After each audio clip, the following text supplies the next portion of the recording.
9. The Radio Wammo Breakfast. Now into the minimalist cooking feature. We do it with Jules Clancy from thestonesoup.com, joining us in Sydney today. Good day there, Jules. How you doing? Hi, Glenn. I'm well. I'm really well, thanks. Good. Today we're talking, well, because it's the 1st of December today, so we're talking Christmas, and in particular Christmas gifts that you can make at home. And I'm guessing because it's the minimalist cooking feature that it's edible gifts as well, Jules. Absolutely, yeah. So, as I've been getting more and more into minimalism, I'm getting less and less into, kind of normal gifts, and I'm like trying to give experiences or kind of consumable things. So I'm not adding clutter to people's lives. Yeah, I had very good intentions this year to give a whole lot of vegetable seedlings. But that's a wonderful idea. I know. It's a wonderful idea, but the execution is good. For next year. I ended up planting most of them in my own garden, so that whole buy it, and then you need to keep it for yourself. That's right, exactly. I imagine this could be a problem with cooking as well, if you do something really nice. Absolutely, yeah. All right. Well, so you've got up on the blog at the moment. You've got 9 Christmas gifts to make at home. Let's roll through them.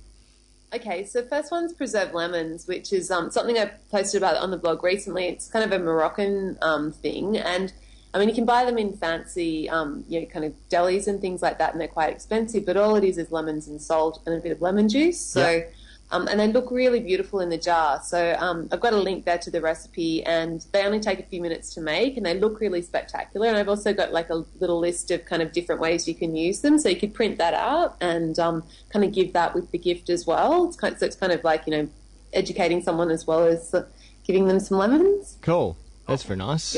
Yeah. And the gifts, I mean, I've only over the last few years I've come to appreciate lemons a whole lot more. Because you almost use lemons on a daily basis. Oh, I love, if I don't have lemons in the house, Glenn, then I just feel like something's not right. Yeah. It's kind of, I have this weird security thing with lemons. So when I've got preserved lemons on hand, it's really, it makes a lot of difference as well. Can you use preserved lemons in the same way that you would use a fresh lemon? Well, it's a different flavour. So it's actually, you actually use the rind instead of the juice. The flavour of the rind after it's been preserved is it's super lemony, it's really fragrant, and it's quite salty as well. Yeah. So it kind of adds similar flavour profile, but it doesn't have the kind of freshness that lemon juice would give you, or the kind of liquid part. But a little bit more intense, perhaps. Yeah, but kind of any kind of flavours that go well with lemon work quite well with preserved lemon as well. So, it goes really well with fish, and it can be really lovely with chicken and that sort of thing. Yeah. Cool. All right. What's next? Next one's a bit of a classic, so marinated olives. And this is a great one for if you're a bit scared of preserving, or, you don't want to spend a lot of time, because you just kind of buy the olives. And then warm them up with some garlic, and you can choose your flavourings. Some herbs, thyme I usually use, and some orange zest. Kalamata olives or green ones? I tend to go mixed olives actually, but it's up to you. If you like Kalamatas, then they'll, all olives really work really well with this, because the liquid that they're normally pickled with doesn't taste that great. So you replace that with some lovely flavoured oil, and they look beautiful in a jar as well. So. It only takes you about 10 minutes to do it, so it's well worth it. That is a nice one. Cool. What's next? Yeah. Oh, jam. So it's coming into jam season. I love my stone fruit jam. I'm actually on the weekend made a big batch of nectarine and barberry jams. So, and my mum was a big jam maker, so we always used to have a cupboard full of jam, and if mum needed a gift for someone, she'd just pull it out and we were off. So. So I've got a recipe for my mum's jam in there as well. So that's a bit more involved and takes a bit more time, but if you're up for the challenge, it's really worth it. And what kind of jam could you make at this time of the year? Because most of the fruits that you would have in jams normally come on sort of either late December, January, February. Yeah, well, it's kind of, so stone fruit's just starting to come on, and for jam making, you actually want the fruit to be a little bit on the less ripe side, so kind of quite firm and on the more crunchy side, because then it has higher levels of pectin, which are used to set the jam. So, like I made nectarine. So, like, I've seen apricots around already here. And even, like, berries would be starting to come on before Christmas, so you could probably get in some berry jam for them. Okay. Number 9 on the list of... Oh, sorry, number 4 on the all-time top 9 list of Christmas homemade gifts. It's not in any particular order, but this one's dukkha, which is an Egyptian spice blend that dukkha. Dukkha with it's got some nuts in it as well, and that's it's just doing a spice blend with some nuts, but it looks really pretty in a jar. And you can give this one with some olive oil, because the traditional way you eat the dukkha is to put it on a plate with a little bowl of olive oil, and you dip the bread in the oil and then dip it in the dukkha, and it kind of sticks to the bread, and it's just really nutty, and it's a really nice starter. It's something a bit unusual. What a cool idea! Quite different. Yeah, very different to the jam or preserving kind of thing. Yeah, something a bit modern, so a bit multicultural. Number 5 on the list. So that's harissa. So that's another Moroccan thing. So we're all over the world here. Yeah. And that's it's just it's a Moroccan chili sauce, really. It's quite simple to make. And you can kind of use that anywhere you'd like to use kind of hot sauce. Okay. It's a good one. It's one of my favourites. Staying with a sauce for the 6th one. Yep, so barbecue sauce. So it's been getting into barbecues a lot here at the moment, and I've started making my own barbecue sauce. I made a big batch on Monday, actually, to give as gifts.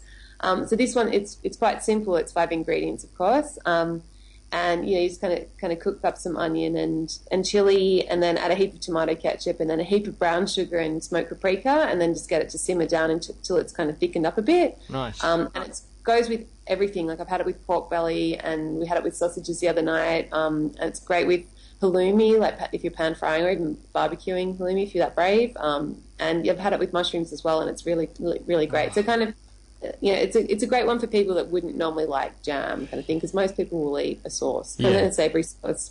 I'm a big fan of halloumi, by the way. Yeah, I love... isn't it the best? Like, that texture is so unique. The squeaky... It's also called squeaky cheese as well, because it's squeaky cheese, we call it here too. Yeah, and barbecuing, you're right. If you're on a grill, on a barbecue, just perfect. But it kind of depends, though, on the halloumi. Some of it can just sort of melt, doesn't it? But you want to keep it nice and firm. Yeah, you've got to get your temperature right, kind of thing. Yeah. It's a bit of a... Number 7 on the list. Okay, so now we're getting into the sweet things. So Puddle Cookies. So these are a cookie I blogged about during the year, and it's like a chocolate cookie with nuts, but it's really simple. It's gluten free, and it's just using egg white and sugar as well, and then cocoa powder. So they're like chocolate, but they're light, and they have this really amazing texture. And you kind of cook them, and they puff up, and then they sink down into a puddle. So they look really cool as well. So they're a good one for if you've got any people with dietary, like gluten or dairy intolerances, kind of a nice sweet treat for them. Cool. But yeah, everyone loves them, and I've had a really great response on the blog to the cookies. Like, heaps of people have made them and left comments saying how much they love them. So they're a surefire hit. Chocolate always works. And what about any other cookies? And then the other classic choc chip cookies. So you can't go wrong with something like that. Yeah.